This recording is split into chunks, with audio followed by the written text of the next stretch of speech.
Vamos. Bueno, muy buenas tardes a todas y todos. Buenos días a aquellas personas que están en los países centroamericanos y América del Norte. Así que ya estamos por comenzar. Esperamos que ingresen unos más. Bueno, ahí estamos. Seguramente se irán sumando a medida que avanzamos. Bueno, buenos días entonces nuevamente a todas y todos. Comenzamos una nueva conferencia magistral organizada por la Asociación Interamericana de Defensorías Públicas, en especial por la Secretaría General de la asociación. La conferencia que nos convoca el día de hoy será sobre la legislación vigente y la realidad del maltrato infantil en la región, que está a cargo del doctor Norberto Garrote, que es médico neurólogo y psiquiatra infanto-juvenil de aquí de Argentina. Previo a presentarlo formalmente, ante todo agradecemos a todas las instituciones y asociaciones que forman parte de la IDEF por difundir esta actividad en cada uno de sus países. Recibimos más de 500 inscripciones, así que seguramente se irán sumando entonces a medida que avanzamos con la conferencia otras personas. La conferencia, como siempre, se grabará y la pondremos a disposición en el canal de YouTube de la Defensoría General de la Nación. Bueno, en cuanto a las formalidades que decimos siempre, por favor pedimos que controlen el micrófono, que no se encienda automáticamente. En la medida de lo posible, que mantengan las cámaras encendidas. En cuanto al certificado de asistencia que daremos a todos los que están participando en esta conferencia, para eso le vamos a pedir que completen sus datos en el formulario en el link, cuyo formulario ahora vamos a poner en el chat y pedimos que por favor dejen liberado el chat para formular preguntas al doctor Garrote, que le daremos lectura una vez que finalice su conferencia. Bueno, entonces, sin más, paso a presentarlo formalmente. Como bien dije al principio, el doctor Garrote es médico neurólogo y psiquiatra infanto-juvenil por la Universidad de Buenos Aires, de aquí de Argentina. Fue jefe de la unidad de violencia familiar del Hospital Elizalde de la Ciudad de Buenos Aires. Fue coordinador de la Red Metropolitana de Servicios de Violencia del Ministerio de Salud del Gobierno de la Ciudad de Buenos Aires. Fue también director del Hospital General de Niños, doctor Pedro Elizalde, de Buenos Aires. Fue presidente de la Asociación Argentina de Psiquiatría Infanto-Juvenil. Fui presidente de la Federación Latinoamericana de Psiquiatría Infanto-Juvenil. Fue colaborador también en el tema violencia familiar con la Consejería Regional de Salud Mental de la División de Promoción de Salud de la Organización Panamericana de la Salud y actualmente, desde el año 2011, es director de la carrera de formación en violencia familiar por la Universidad del Museo Social de Argentina. Así que bueno, como verán, tiene una vasta experiencia en la temática. La verdad que es un honor tenerlo presente aquí. Es un tema que ha despertado muchísimo interés como decíamos antes de comenzar de habilitar el Zoom, por la cantidad de inscripciones recibidas. Así que bueno, agradeciéndole mucho y transmitiéndole un fuerte abrazo de la doctora Estela Mari Martínez, que no va a poder estar presente el día de hoy. Así que bueno, le paso la palabra sin más. Gracias nuevamente, doctor. Bueno, el agradecido soy yo, para con la presentación del doctor Sebastián Van den Doren y un agradecimiento puntual a la doctora Estela Maris Martínez por la invitación que me ha formulado para participar con todos ustedes aquí y a todos los que se han inscrito y con los que pretendo compartir algunas reflexiones en conjunto. Creo que, como verán, no soy abogado, por lo tanto, solamente voy a hacer referencia a la legislación habida en mi país y creo que es interesante el tema porque estamos de alguna manera destinando un tiempo para reflexionar sobre los derechos de la infancia y la situación puntual de los niños, niñas y adolescentes en la región y particularmente en nuestro país, en la Argentina. Eh, por lo tanto, bueno, como ya ha dicho el doctor Van den Doren, yo me he dedicado al trabajo con la infancia maltratada y después de un recorrido largo, bueno, no, me encuentro con una realidad que siempre nos sorprende más allá del trabajo realizado en tantos años. Voy a compartir pantalla, si les parece.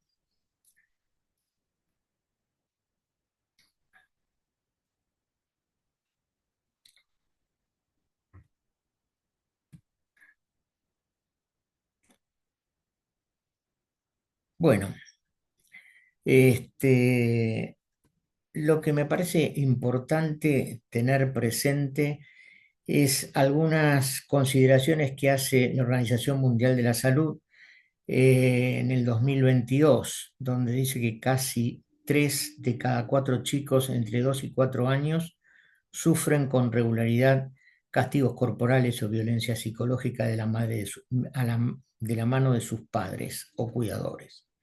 Que una de cada 5 mujeres y uno de cada 13 hombres declaran haber sufrido abusos cuando tenían entre 0 y 17 años.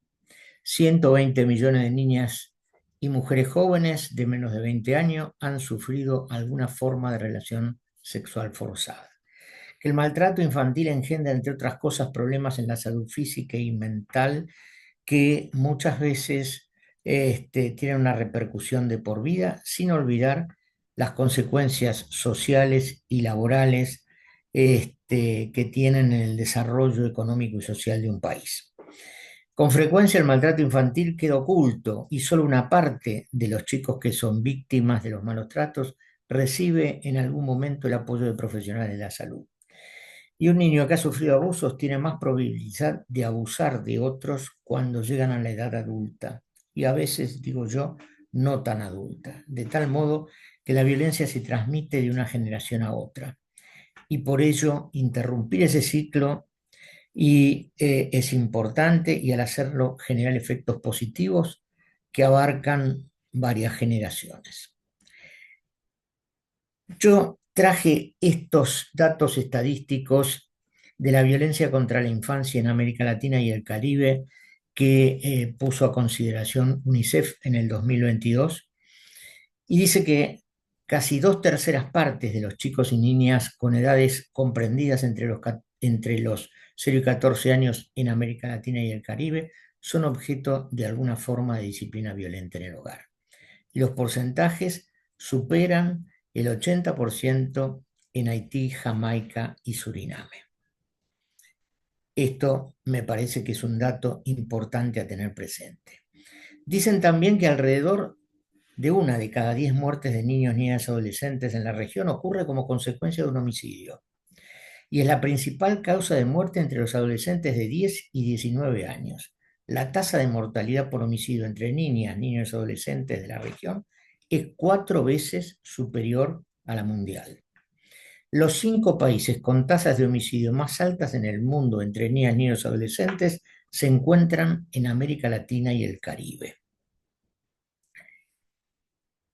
Y dice que en los últimos 20 años América Latina se ha caracterizado no solamente por ser la región más desigual del mundo, sino también por ser la más violenta, incluso en países sin conflicto armado, lo cual desenmascara que existen razones estructurales para el incremento de la violencia, más allá de los factores económicos asociados a distintos mecanismos de exclusión social.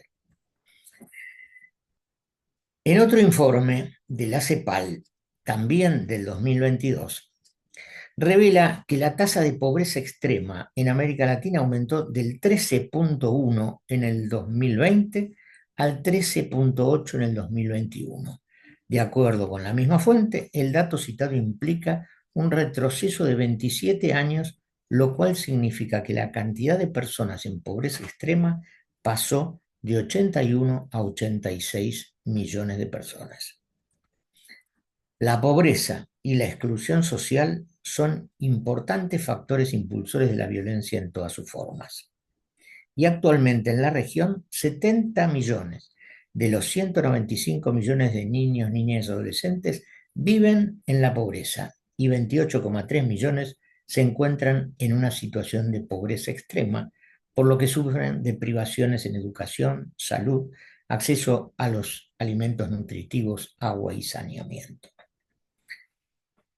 Si ustedes observan en este gráfico con datos aportados por la UNICEF en ese mismo documento al que hacía mención antes, nos encontramos acá con el porcentaje de chicos que viven en hogares con ingresos por debajo de la línea de pobreza nacional. Y fíjense ustedes acá que en mi país, lamentablemente en la Argentina, tenemos prácticamente cerca del 40% de niños que viven en hogares por debajo de la línea de pobreza. Fíjense la diferencia que existe también entre otros países de la región. Tenemos Chile y Uruguay, que son países limítrofes con el nuestro, en el que la niñez se encuentra en mejores condiciones respecto de la situación en la Argentina. Eh, Asimismo, la violencia contra la niñez y la adolescencia prevalece entre un 30 y 60% de los hogares y disminuye a medida que el chico crece.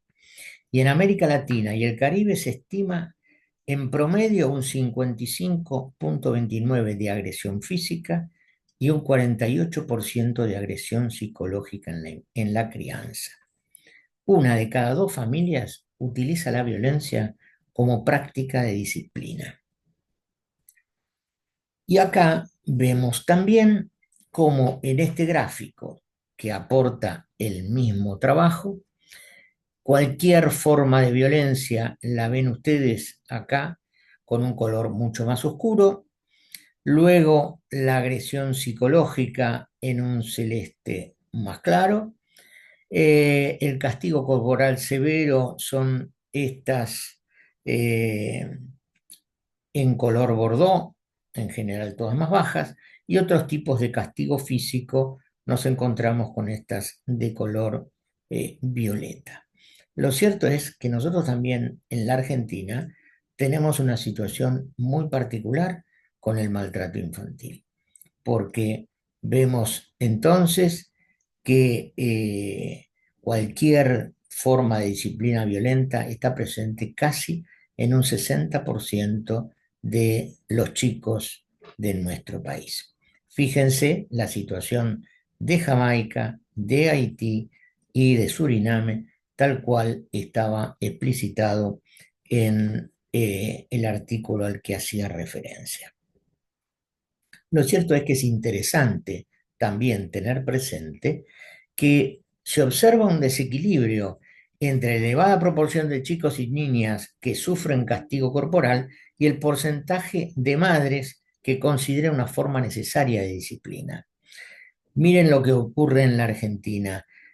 Prácticamente los adultos responsables de los chicos consideran que el castigo físico correctivo no debe ser implementado. No obstante, la realidad indica una situación totalmente diferente, donde nos encontramos con cerca del 40% de los chicos que sufren castigo físico en su medio familiar.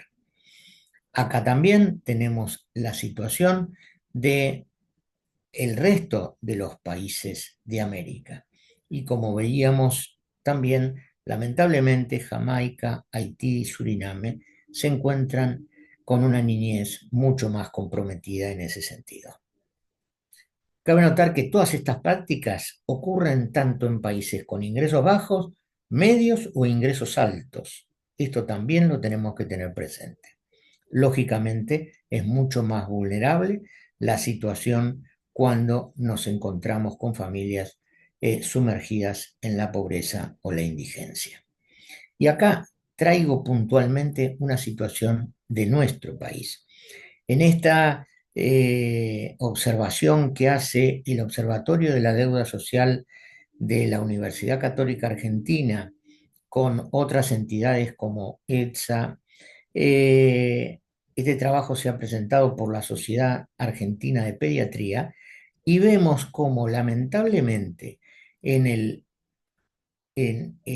diseño de 2010 al 2021 se ha incrementado todas las modalidades de violencias ejercidas contra los chicos.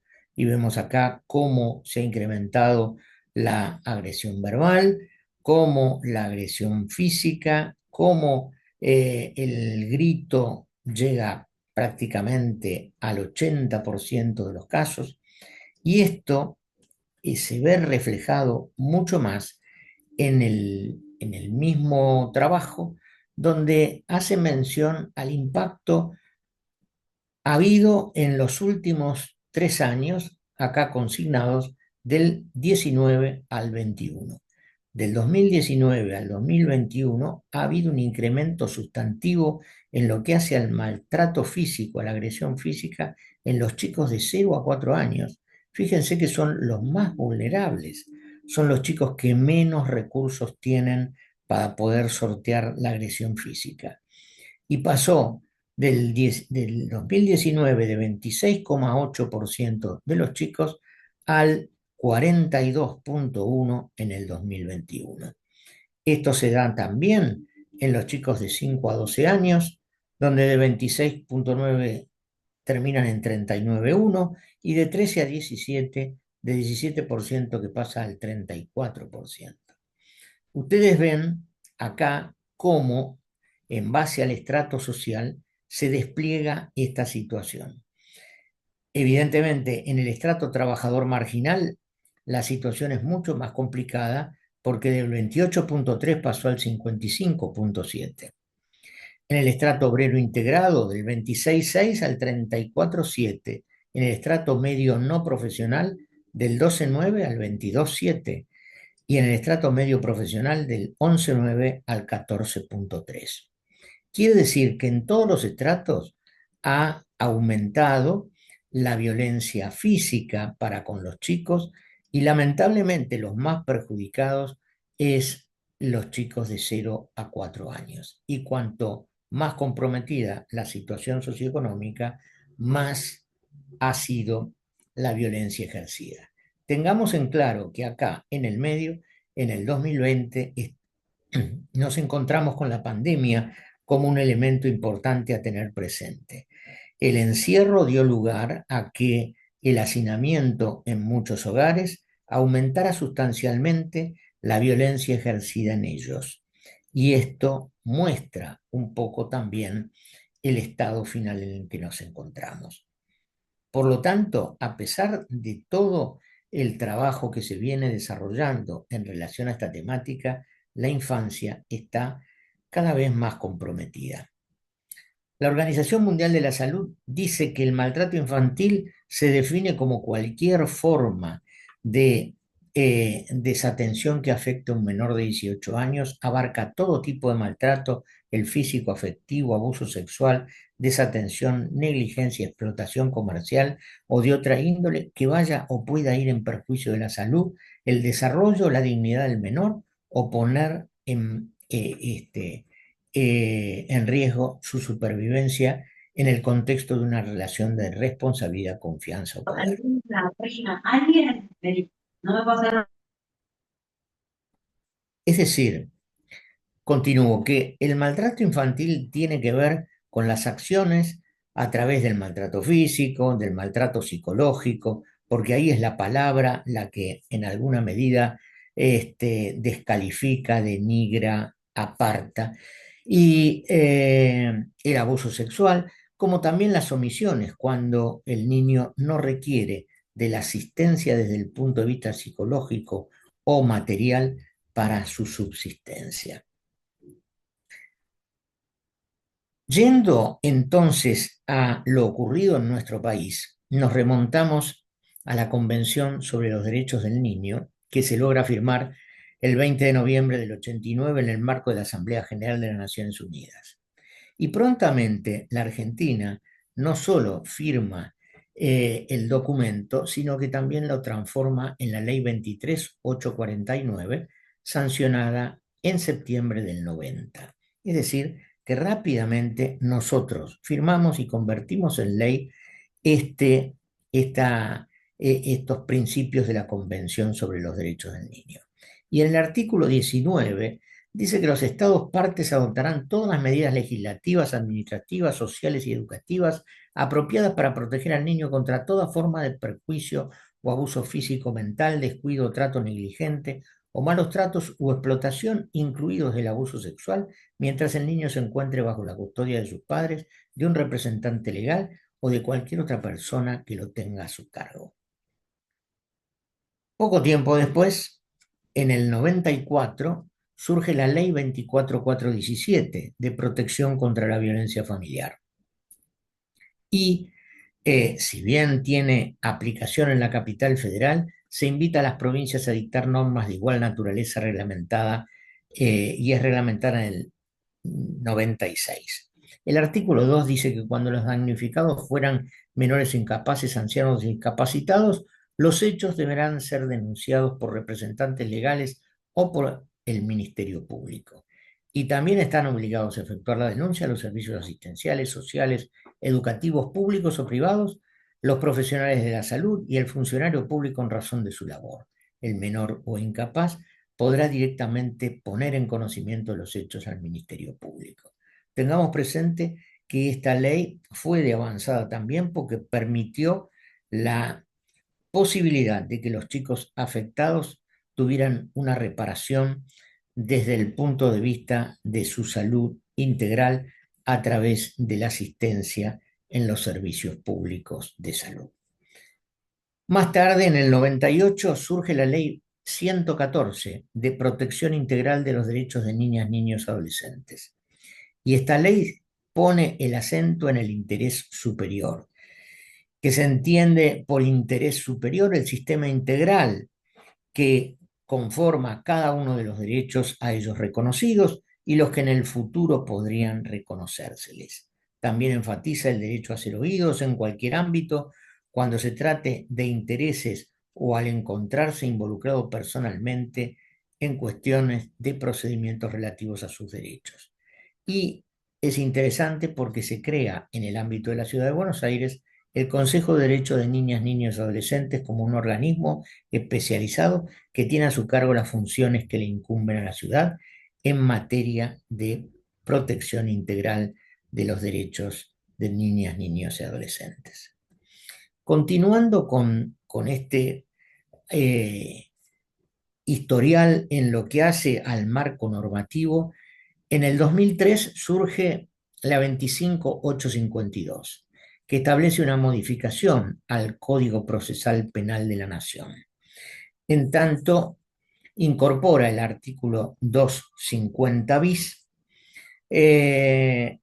vinculado con los delitos a la integridad sexual, y dice que cuando se trate de víctimas de los delitos tipificados en el Código Penal, que a la fecha de la comparencia no hayan cumplido los 16 años de edad, se seguirá el siguiente procedimiento. Los menores aludidos solo serán entrevistados por un especialista en niños y adolescentes designado por el tribunal que ordene la medida, no pudiendo en ningún caso ser interrogados en forma directa por dicho tribunal o las partes. El acto se llevará a cabo en un gabinete acondicionado con los implementos adecuados a la edad y etapa evolutiva del menor, y en el plazo que el tribunal disponga, el profesional actuante elevará un informe detallado de las conclusiones a las que arriba, y a pedido de la parte, o si el tribunal lo dispusiera de oficio, las alternativas podrán ser seguidas desde el exterior del recinto a través de un vidrio espejado, micrófono y demás, que es la famosa cámara Gesell, en la que son asistidos los chicos en su comparencia. Tiempo después, en el 2005, surge la Ley 26.061 de protección integral de los derechos de niñas, niños y adolescentes. Y el objeto es la protección integral de los mismos que se encuentran en el territorio de la República Argentina para garantizar el ejercicio del derecho efectivo y permanente de aquellos reconocidos en el ordenamiento jurídico nacional y los tratados internacionales en los que la nación sea parte. Y se pone el acento nuevamente en el interés superior, entendiéndose como la máxima satisfacción de los derechos y garantías reconocidos en esta ley, debiéndose respetar su condición de sujeto de derechos, hacer oídos y que su opinión será tenida en cuenta, el respeto al pleno desarrollo personal de sus derechos en su medio familiar y cultural, su edad, grado, madurez, capacidad de discernimiento y demás condiciones, el equilibrio entre los derechos y garantías de niños, niñas y adolescentes serán tenidos en cuenta, y cuando exista un conflicto entre los derechos o intereses de niñas, niños y adolescentes y otros derechos e intereses igualmente legítimos, prevalecerán los primeros. A ser asistido por un letrado preferentemente especializado en niñez y adolescencia desde el inicio del procedimiento judicial o administrativo que lo incluya, y en caso de carecer de recursos económicos, el Estado deberá asignarle de oficio un letrado que lo patrocine. Como verán ustedes, la legislación lentamente se ha ido adecuando a estar en condiciones de dar respuestas a los derechos de los chicos y de los adolescentes de manera apropiada. Lo cierto es que más allá de todo este avance legislativo y normativo, nos encontramos hoy con una situación seriamente comprometida por parte de la infancia, en donde los malos tratos y abusos desplegados en su entorno familiar siguen presentes. No obstante, aún lamentablemente vemos como a diario se vulneran esos derechos y en los servicios asistenciales de salud se presentan niños, niños y adolescentes víctimas de las acciones o omisiones que comprometen seriamente su desarrollo integral.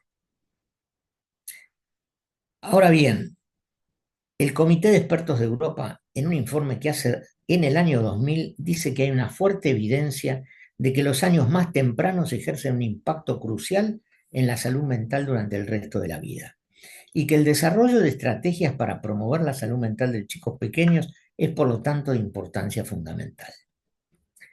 Y me parece interesante venir a poner de relieve este trabajo que realizó Felitti y Anda en Estados Unidos ya hace unos años, donde estudiaron y evaluaron 17.000 personas durante 10 años y concluyeron que existe una correlación entre los problemas sufridos en la niñez, que ellos designaron ACE, que son experiencias adversas en la infancia, y las afecciones médicas en la vida adulta. Y también se relaciona con una reducción notoria de la vida media de hasta 20 años por parte de estas personas afectadas. Es decir, que ellos plantean que estas experiencias adversas en la niñez dan lugar en muchos casos a una discapacidad social y emocional y cognitiva, que en estas condiciones los individuos tienden a adoptar comportamientos riesgosos para su salud, y estos dan lugar a que la enfermedad, discapacidad y problemas sociales estén presentes, dando luego finalmente lugar a una muerte más temprana. Las experiencias infantiles adversas, Kerker sostiene que el 98% de los chicos entre 18 meses y 71 meses ha sufrido eventos adversos y el 50,5% ha vivido 4 o más. En la familia, el 12,5% de los chicos de 0 a 5 años han tenido 2 o más eventos adversos infantiles. Y una vez que ocurre un evento, aumentan las posibilidades de que se presenten otros adicionales.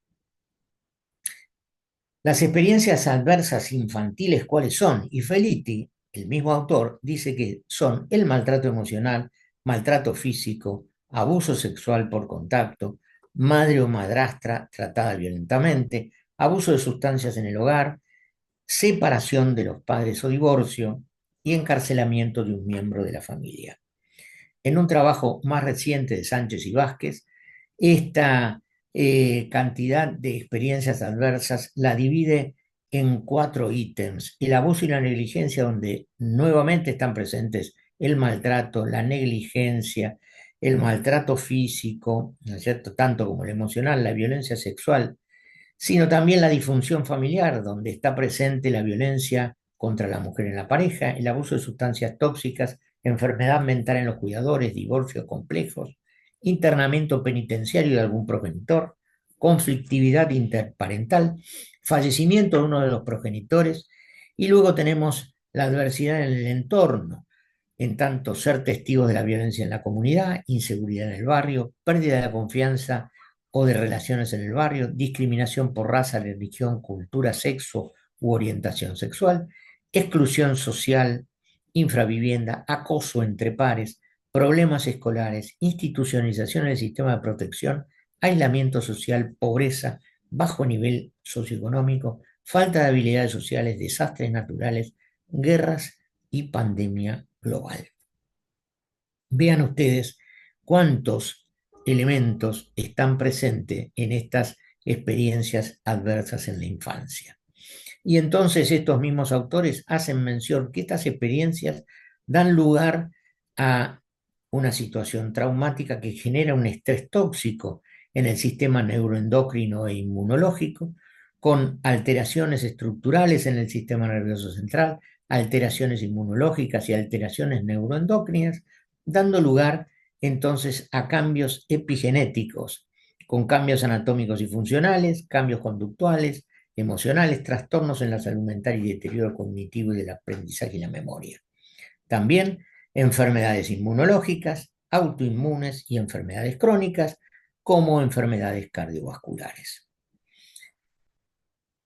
Por lo tanto, me parece importante tener en cuenta que el impacto de estas experiencias adversas infantiles van a estar vinculadas al desarrollo, en tanto las dificultades o el bajo rango esperado en el lenguaje, problemas de atención, problemas de salud mental, mayor probabilidad del comportamiento externalizado o internalizado, es decir, de violencia hacia afuera o dentro del propio individuo, educación con problemas en el aprendizaje, bajo rendimiento académico, habilidades de alfabetización disminuidas y mayor riesgo de repetir cursos, y en lo que hace a su condición de salud, condición médica crónica, asma, obesidad, disfunción miccional, heridas, peor salud dental, mayor marcadores biológicos de enfermedades crónicas, menor calidad de vida y más preocupaciones por la atención y la salud.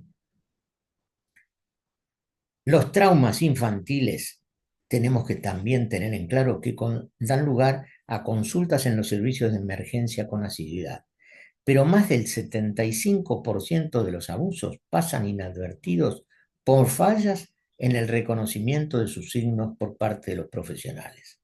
Entonces, no solamente están todas estas dificultades a las que hacíamos mención, sino también aquellas otras vinculadas con la dificultad que hay en muchos casos del reconocimiento de los signos vinculados fundamentalmente al tema del maltrato físico u otros maltratos por los que atraviesan los chicos. Entonces la cosa se complica aún más. ¿Por qué? Porque se presentan habitualmente como situaciones accidentales, como cuestiones en donde nada tiene que ver la explicitación del abuso en los chicos. Y estos últimos autores a los que hacía mención respecto de este trabajo que presentaron el año pasado, consideran que los eventos adversos infantiles son un factor de riesgo evitable, que requieren respuestas del sistema sanitario, y sabemos que unas relaciones sanas, seguras y enriquecedoras, como los cuidados sensibles del adulto hacia un niño o niña, pueden modular e incluso contrarrestar la respuesta del estrés tóxico. Por lo tanto, acá estos autores están haciendo o poniendo en relieve la necesidad de hacer prevención. Y prevención a través del apego, que el apego es esa relación emocional perdurable con una persona, y esto se da puntualmente desde el momento del nacimiento, en tanto el contacto que el chico tiene con su mamá o quien es el responsable de su crianza.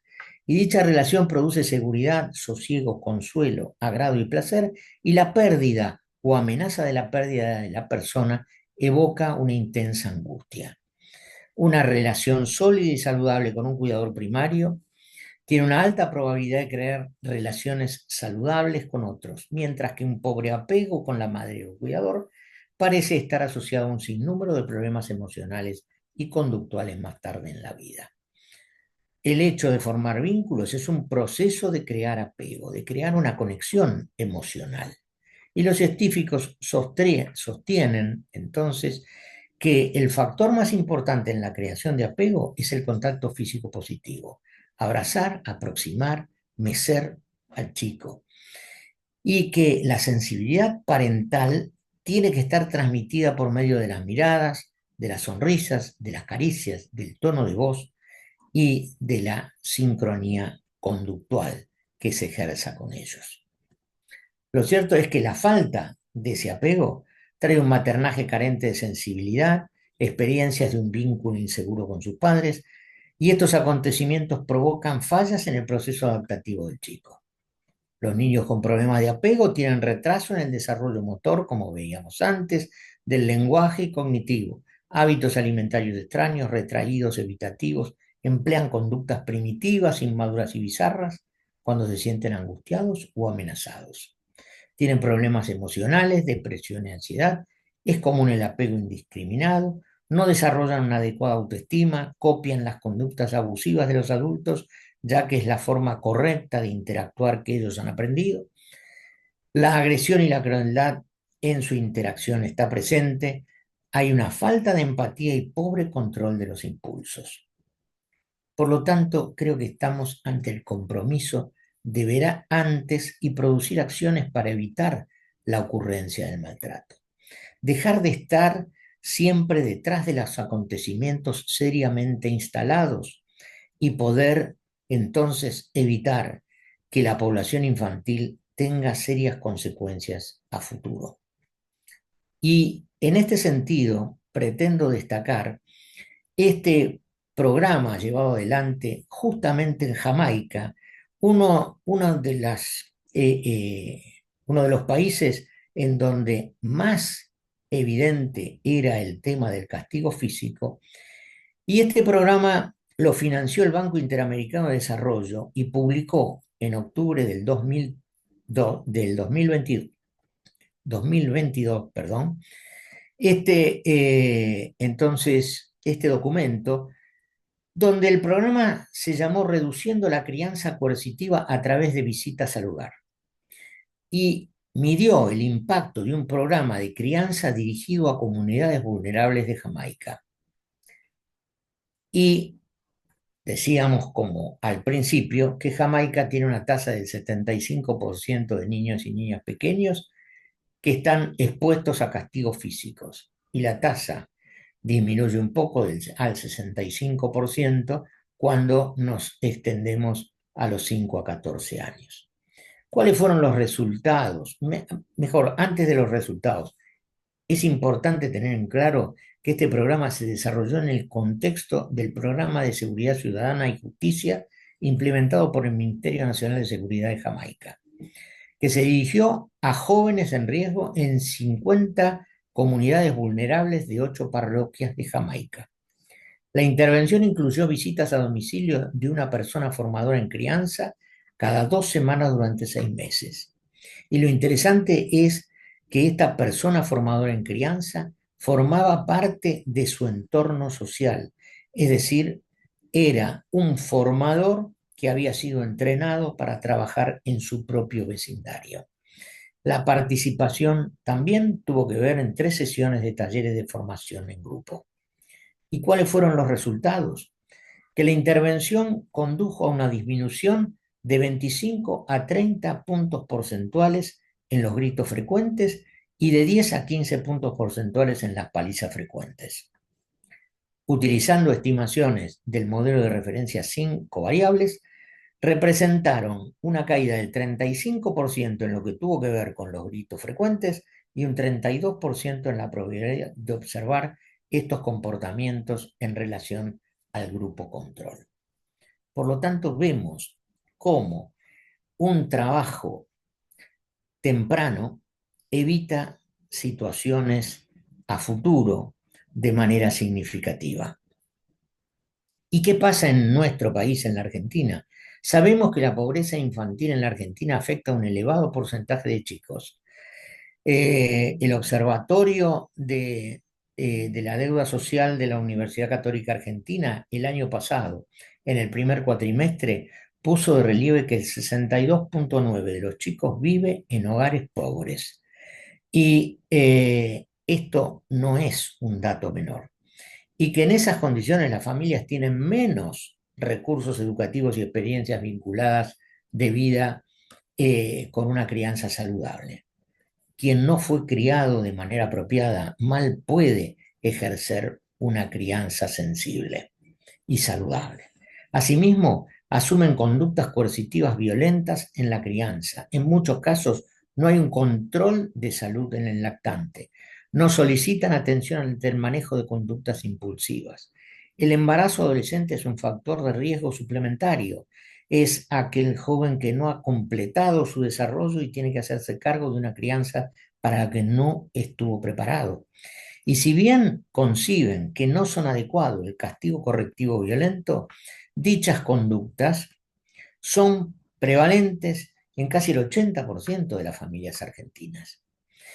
Entonces, me parece importantísimo que tengamos en cuenta una nueva legislación que aparece en el 2021, reciente. Es la Ley Nacional de Atención y Cuidado Integral de la Salud durante el embarazo y la primera infancia. Y el artículo 1 dice que la presente ley tiene por objeto fortalecer el cuidado integral de la salud y la vida de las mujeres y otras personas gestantes y la de los niños en la primera infancia, en el cumplimiento de los compromisos asumidos por el Estado en materia de salud pública y derechos humanos de las mujeres y personas con otra identidad de género, con la capacidad de gestar y de sus hijos e hijas, con el fin de reducir la mortalidad, la malnutrición, la desnutrición y la desnutrición, proteger y estimular los vínculos tempranos, el desarrollo físico y emocional y la salud de manera integral y prevenir la violencia. Fíjense que en todo caso, con esta normativa, ¿estaría el Estado en condiciones de desarrollar políticas públicas vinculadas con una prevención temprana?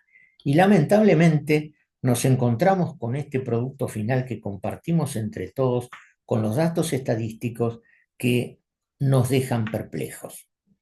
Pero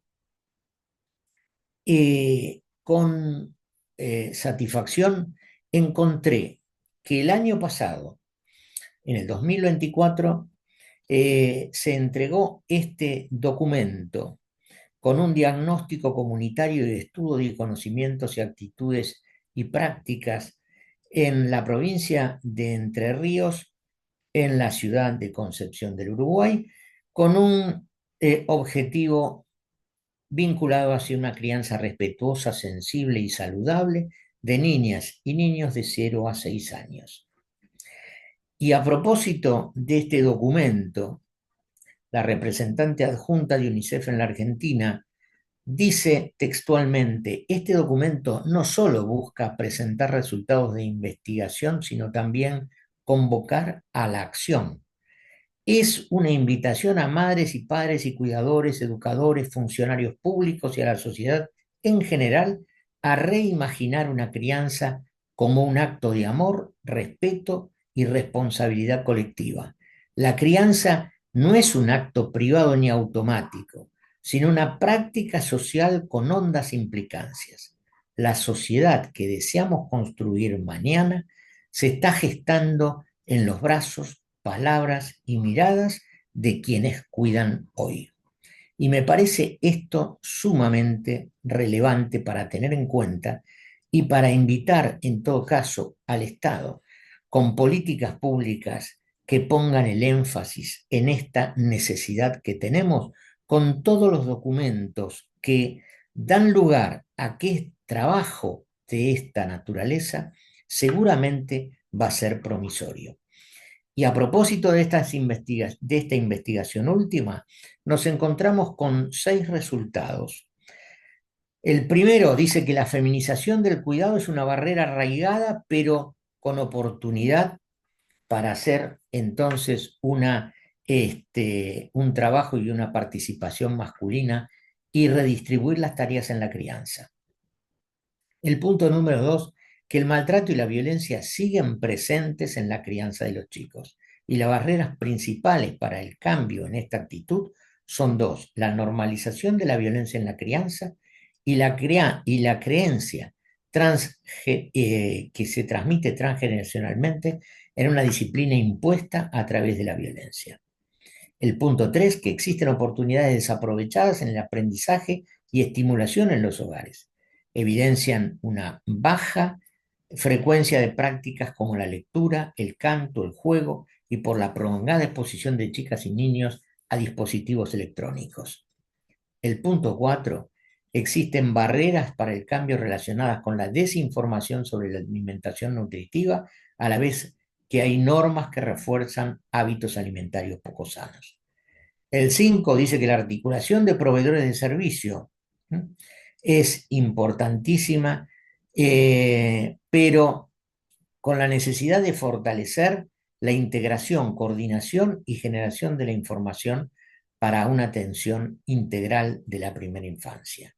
Y el último punto habla de la importancia de los vínculos familiares con la confianza sobre los efectores de salud y educación, que es una oportunidad para brindar entonces asistencia y orientación a las familias.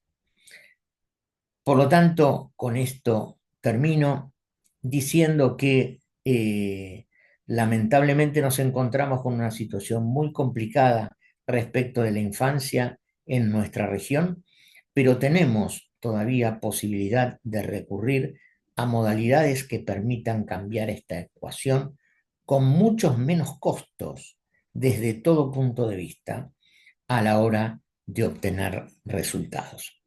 Les agradezco mucho la participación de todos ustedes, y quedo a disposición de que podamos intercambiar.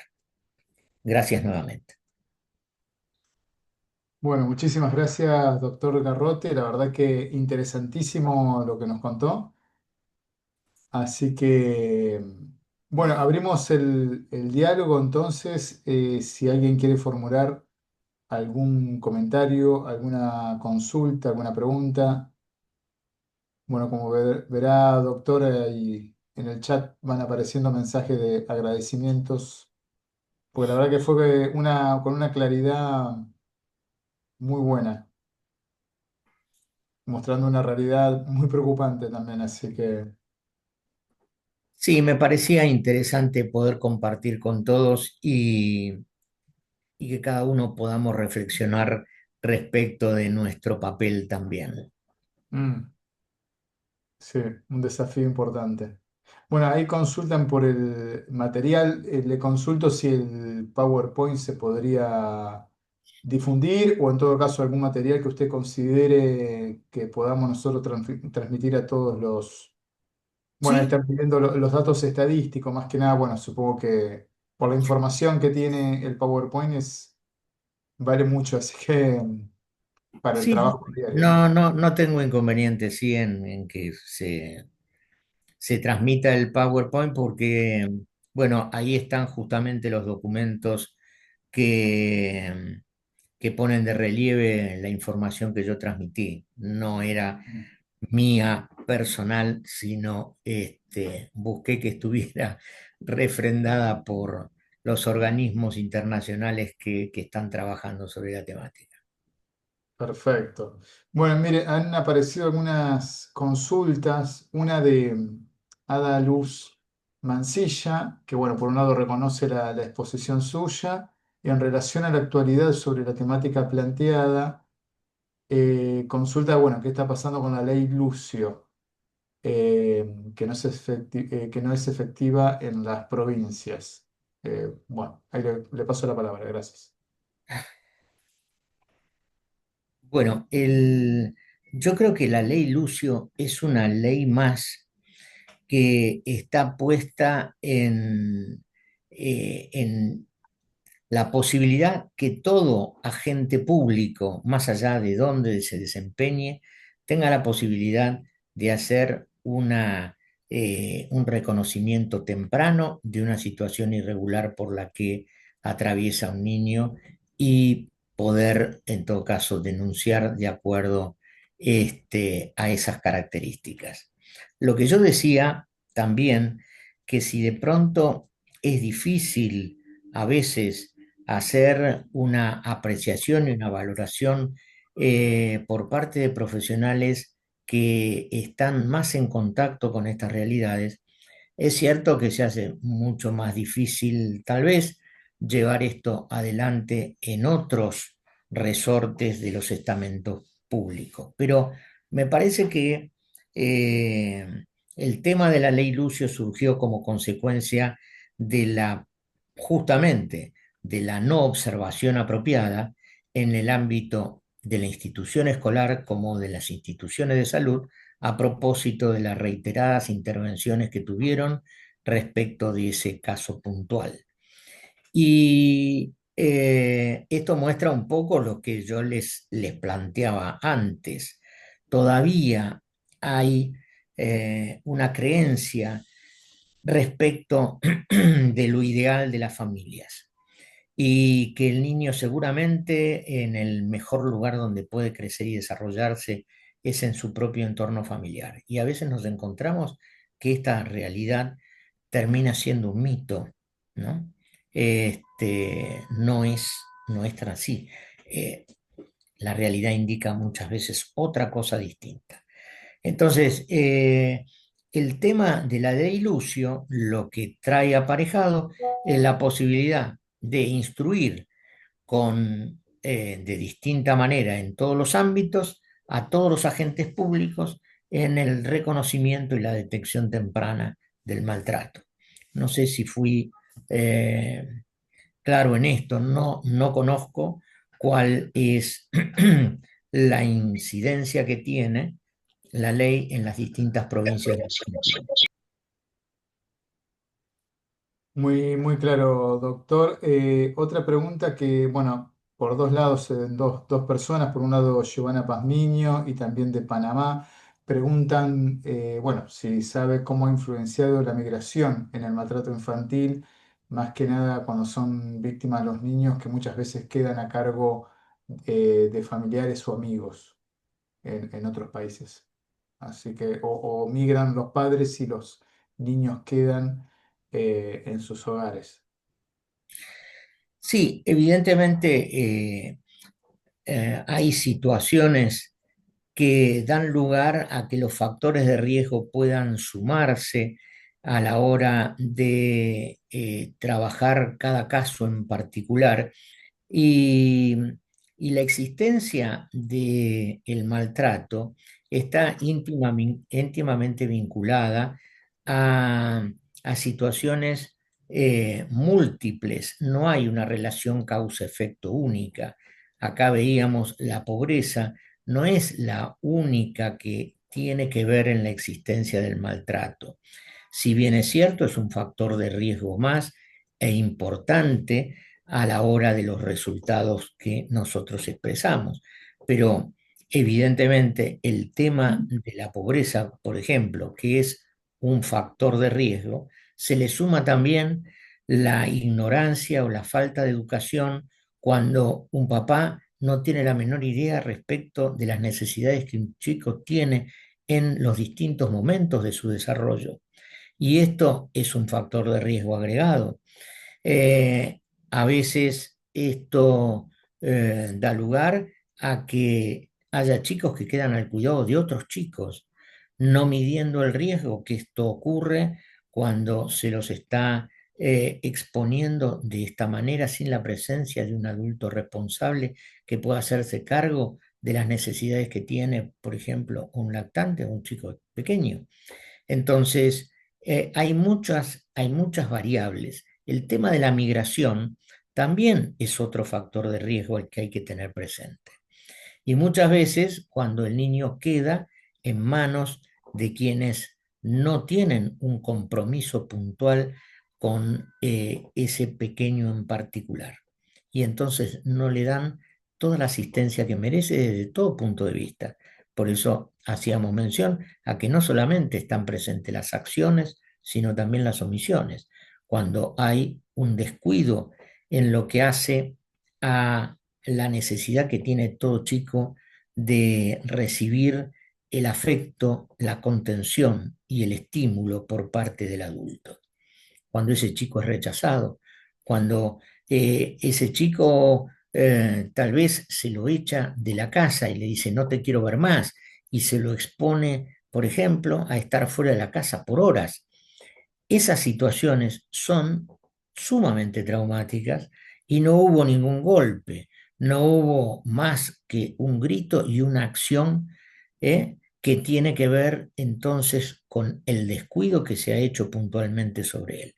Entonces, por eso quiero decir que hay muchas variables para tener en cuenta. No es este el momento de poner a hablarnos de cada una de ellas, pero tengamos presentes para, a grandes rasgos, tener en claro que no solamente se tienen en cuenta las variables desde el punto de vista familiar en lo que hace a la situación puntual de cada familia, en lo que hace a sus recursos económicos, a sus recursos culturales, sino también a cuál es la historia de vida de cada uno de los padres.